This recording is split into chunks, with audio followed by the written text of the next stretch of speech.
Good morning class. Welcome to the online classes presented by AMM Public School. So class 7 आज आपका subject है SST और ये है आपकी book we and our world. आज हम लोग आपकी SST के चैप्टर फर्स्ट को एक्सप्लेन करेंगे और इसकी एक्सरसाइज करेंगे।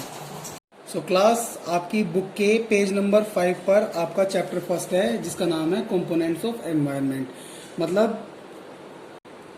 मतलब हमारा एनवायरनमेंट किन किन चीज़ों से मिलकर बना हुआ है उन सब चीज़ों के बारे में हम अपने इस चैप्टर में आपको एक्सप्लेन करेंगे। एनवायरनमेंट का मतलब होता है बच्चों पर्यावरण, जो हमारा एटमॉस्फेयर होता है, जो हमारे आसपास की ये हवा, पानी, पेड़ पौधे, जलवायु, ये सब चीज़ें जो चीज़ होती हैं ये हमारा एनवायरनमेंट होता है। हमारे आसपास की जो चीज़ें होती हैं, जो नेचुरल चीज़ें होती हैं, वो सब चीज़ें हमारी एनवायरनमेंट में आती हैं। हमारे एनवायरनमेंट में सबसे ज़्यादा जो चीज़ पाई जाती है वो है गैसेज। हमारे एनवायरनमेंट में 71% जो है वो गैसेस का प्लेस है। हमारे एनवायरनमेंट में ऑक्सीजन, नाइट्रोजन, कार्बन डाइऑक्साइड, ये सब चीज़ें आपको हमारे एनवायरनमेंट के अंदर मिल जाती हैं। तो आइए बच्चों चलते हैं इस चैप्टर के आगे की तरफ। आगे इस चैप्टर का एक्सप्लेनेशन मैं बता दूं। कंपोजिशन ऑफ एनवायरनमेंट मतलब एनवायरनमेंट के अंदर क्या क्या चीज़ें होती हैं वो सब चीज़ें हैं। सो क्लास जैसा कि आप इस डायग्राम में देख सकते हैं, वाटर, अर्थ एंड एयर, ये तीनों चीज़ें मिलकर एनवायरनमेंट बनाती हैं। वाटर, जो हमारे कंपोनेंट्स वाटर सिचुएशन में हमको मिलते हैं उनको हाइड्रोस्फीयर कहते हैं। जो सॉलिड फॉर्म में मिलते हैं उनको लिथोस्फीयर कहते हैं और जो एयर फॉर्म में मिलते हैं उनको एटमॉस्फेयर कहते हैं। तो इन तीनों चीज़ों से मिलकर जो बनता है वो हमारा एनवायरनमेंट होता है और इन तीनों चीज़ों के मिलने का जो प्रोसेस होता है उसको बायोस्फीयर कहते हैं।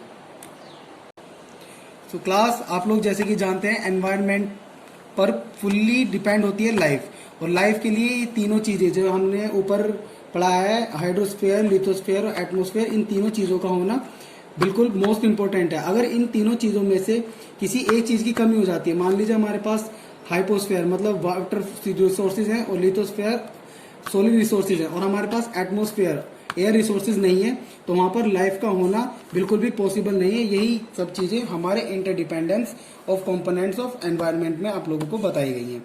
आगे चलते हैं। फिजिकल ऑफ एनवायरनमेंट, हमारा एनवायरनमेंट किस किस तरीके से क्रिएट होता है, किस किस तरीके से उसके कंपोनेंट्स वर्क करते हैं, उन सब चीज़ों के बारे में यहाँ पर बताया गया है। जैसा कि मैंने आपको ऊपर ही बता दिया था कि हमारा एटमॉस्फेयर तीन चीज़ों से मिलकर बना होता है, लिथोस्फेयर, हाइड्रोस्फेयर और एटमॉस्फेयर। लिथोस्फेयर की अगर हम बात करें तो जो हमको सॉलिड फॉर्म में मिलती हैं, जो हमको लैंड फॉर्म में मिलती हैं, वो सब चीज़ें लिथोस्फेयर के अंदर आती हैं। जैसे कि हम बात करें कि रॉक्स, चट्टाने, स्टोन्स, पत्थर, माउंटेन्स, पहाड़, प्लेन्स, जो प्लेन सतह होती है, वो सब चीज़ें हमारी लिथोस्फेयर के अंदर आती हैं। नेक्स्ट हम चलते हैं हाइड्रोस्फेयर, वाटर फॉर्म, जो सब चीज़ें हमको वाटर फॉर्म के अंदर मिलती हैं, वाटर रिसोर्सेज से मिलती हैं, वो सब चीज़ें हमारी हाइड्रोस्फेयर होती हैं। जैसे कि मान लेते हैं रिवर्स, जो हमारी नदियाँ होती हैं, बर्फ, स्नो, रेन, बर्फ एटसेट्रा, ये सब चीज़ें हमारी हाइड्रोस्फीयर की फॉर्म होती हैं। फिर उसके बाद चलते हैं एटमॉस्फेयर। एटमॉस्फेयर हमारा बना होता है एयर से। एयर, जो हमारी एयर होती है, जैसे gases, oxygen, nitrogen, carbon dioxide, ये सब चीज़ें हमारी गैसेस फॉर्म में जो मिलती हैं ये हमारे एटमॉस्फेयर एयर में होती हैं।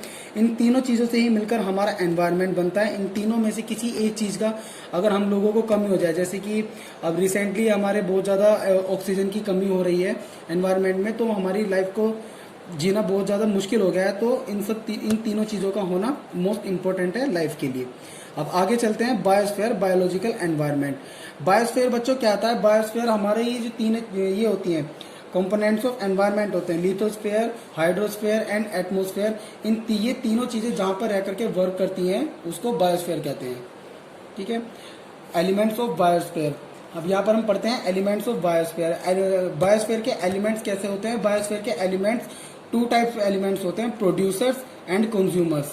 मतलब बायोस्फीयर के अंदर जो चीज़ें प्रोड्यूस करते हैं, जैसे कि प्लांट्स, मान लीजिए जब प्लांट्स हैं उनसे सीड्स प्रोड्यूस होते हैं और हम कंज्यूमर्स, हम इन सीड्स को खाते हैं। हम जो हमें प्लांट्स देते हैं उन सब चीज़ों को हम लोग, फ्रूट्स, वेजिटेबल्स, ये सब चीज़ें हम लोगों को प्लांट से मिलती हैं और हम इन सब चीज़ों को खाते हैं, इन सब चीज़ों को गेन करते हैं, तो हम लोग कंज्यूमर होते हैं।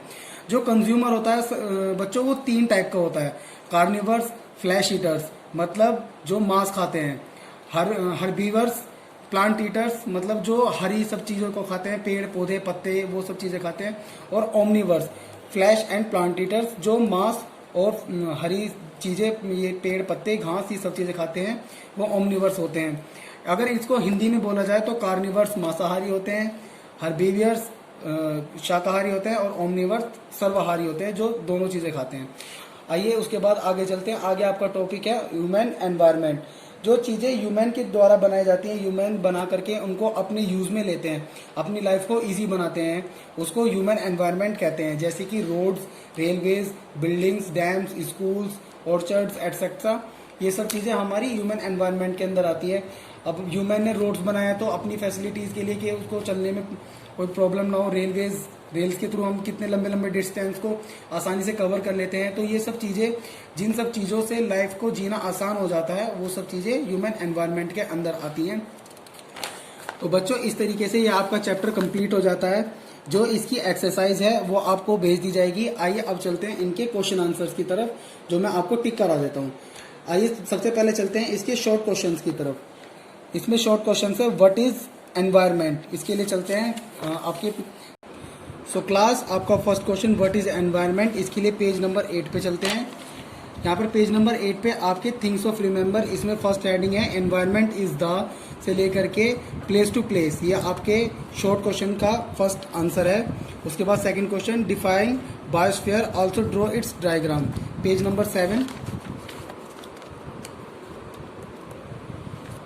यहाँ the biosphere is the narrow से लेकर के वेयर लाइफ फॉर्म एग्जिस्ट, यहाँ तक आप लोगों को इसका सेकंड आंसर है। और ये डायग्राम है biosphere the sphere of life, इस डायग्राम को आपको ड्रॉ करना है। उसके बाद नंबर 3 क्वेश्चन पे चलते हैं। Name the 4 main spheres of environment, page number 8 पे चलते हैं। ये देखिए यहाँ पे लिथोस्फीयर, एटमॉस्फेयर और हाइड्रोस्फीयर, जैसे कि मैंने आपको बताया था कि लिथोस्फीयर, एटमॉस्फेयर, हाइड्रोस्फीयर, हम तीनों चीज़ें मिलकर हमारा एनवायरनमेंट बनता है। तो इन तीनों स्फीयर्स को आपको लिखना है यहाँ से लेकर के ऑफ एनवायरनमेंट, ये आपके क्वेश्चन नंबर 3 का आंसर है। Next question what is an ecosystem, page number 7। Page number 7 पे आपका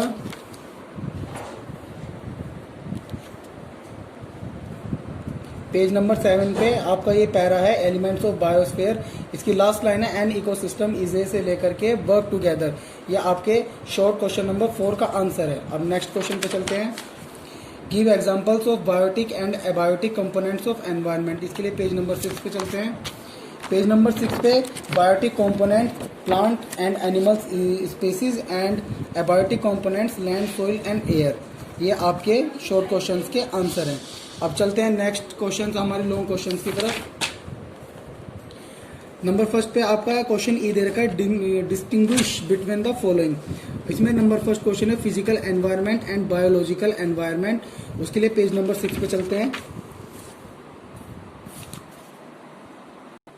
तो बच्चों पेज नंबर 6 के ये आपका पैराग्राफ है फिजिकल ऑफ एनवायरनमेंट, इसके एनवायरनमेंट कैन बी क्लासिफाइड से लेकर के इंक्लूड्स बायोस्फीयर, ये आपके फिजिकल एनवायरनमेंट की डेफिनेशन हो जाएगी। और फिर उसके बाद चलते हैं आपके सेकंड क्वेश्चन में पूछा गया है बायोलॉजिकल एनवायरनमेंट। तो बायोलॉजिकल एनवायरनमेंट के लिए आपके the biosphere is the narrow से लेकर के वेयर लाइफ फॉर्म एग्जिस्ट, ये आपका बायोस्फीयर एनवायरनमेंट की, बायोलॉजिकल एनवायरनमेंट की डेफिनेशन हो जाएगी। ये आप दोनों का, इनका physical environment and biological environment का यहाँ पर ये आपका हेडिंग है हाइड्रोस्फीयर वाटर, यहाँ पर all water bodies of the earth से लेकर के लाइफ ऑन दिस प्लेनेट, ये आपका हाइड्रोस्फीयर की डेफिनेशन हो जाएगी। अब उसके बाद नेक्स्ट क्वेश्चन पे चलते हैं ऑटोट्रॉफ्स एंड हेटेरोट्रॉफ्स, उसके लिए पेज नंबर 7 पर अगेन चलते हैं। यहाँ पर प्रोड्यूसर, जो मैंने आपको बताया था एलिमेंट्स ऑफ बायोस्फीयर के प्रोड्यूसर्स को हम ऑटोट्रॉफ्स बोलते हैं और कंज्यूमर्स को हेटेरोट्रॉफ्स। तो प्रोड्यूसर से ऑटोट्रॉफ्स से लेकर के आपका ये यहाँ पर एनिमल्स ह्यूमन तक आपका ये कंज्यूमर, ये आपका यहाँ तक हो जाता है। अब बच्चों इसके एफ जो क्वेश्चन रखा है उसमें गिव रीजंस को, इसका क्वेश्चन नंबर फर्स्ट है plants and animals depends on each other, इसके लिए पेज नंबर 7 पे चलते हैं। तो यहाँ पर ये आपका प्लांट्स एंड एनिमल्स से लेकर के वर्क टुगेदर, यहाँ तक ये आपका एफ क्वेश्चन नंबर एफ का फर्स्ट क्वेश्चन का आंसर है। उसके बाद number second human beings modify the environment, इसके लिए पेज नंबर 7 पे चलते हैं। ह्यूमन बीइंग इंटरेक्ट से लेकर के आपका नेक्स्ट पेज पर make life easy, techniques to make life easy, यहाँ तक ये आपका क्वेश्चन नंबर 2 का आंसर हो जाता है। अब उसके बाद नेक्स्ट क्वेश्चन पे चलते हैं जी। Answer the following questions in brief. What are the main components of the environment, biotic and abiotic. इसकी फोटो आपको सेंड कर दी जाएगी। तो उसके बाद चलता है नेक्स्ट क्वेश्चन पे, व्हाट इज लिथोस्फेयर। उसके लिए चलते हैं पेज नंबर 6 पे। पेज नंबर 6 पे यहाँ पर आप देख सकते हैं the lithosphere is the outer most से लेकर के थिन लेयर ऑफ सोइल, यहाँ तक ये आपका क्वेश्चन नंबर 2 का आंसर हो जाता है। उसके बाद नंबर 2 क्वेश्चन पे चलते हैं, what is atmosphere, page number 7। Atmosphere is the thin layer से लेकर के like a thin blanket of air, यहाँ तक ये आपके क्वेश्चन नंबर 3 का आंसर हो जाता है। अब उसके बाद नेक्स्ट क्वेश्चन पे चलते हैं, answer the following questions in detail. Question number 1 है, state the main elements of biosphere, page number 7 पे चलते हैं। The main elements of biosphere से लेकर के आपका ये कंपोनेंट्स दैट वर्क टुगेदर, ये आपका क्वेश्चन नंबर 1 का आंसर हो जाता है। नंबर 2 क्वेश्चन पे चलते हैं, explain the sphere of environment, page number 6। Question number 2 के लिए आपका ये जो हेडिंग है कंपोजिशन ऑफ एनवायरनमेंट में द टर्म एनवायरनमेंट से लेकर के यहाँ पर एनिमल्स एंड ह्यूमन बींग्स, यहाँ तक ये आपके क्वेश्चन नंबर 2 का आंसर हो जाता है। अब चलते हैं नेक्स्ट क्वेश्चन की तरफ, what do you understand by human environment, page number 8 पर चलते हैं। पेज नंबर 8 पर इसके ह्यूमन एनवायरनमेंट आपका हेडिंग है ऑल द थिंग्स क्रिएटेड से लेकर के ये आपका techniques to make life easy, ये आपके क्वेश्चन नंबर 3 का आंसर हो जाता है। तो इस तरीके से बच्चों आपके एसएसटी के चैप्टर 1 कंप्लीट हो जाता है। नेक्स्ट वीडियो में मिलते हैं नेक्स्ट वीडियो के साथ। Thank you.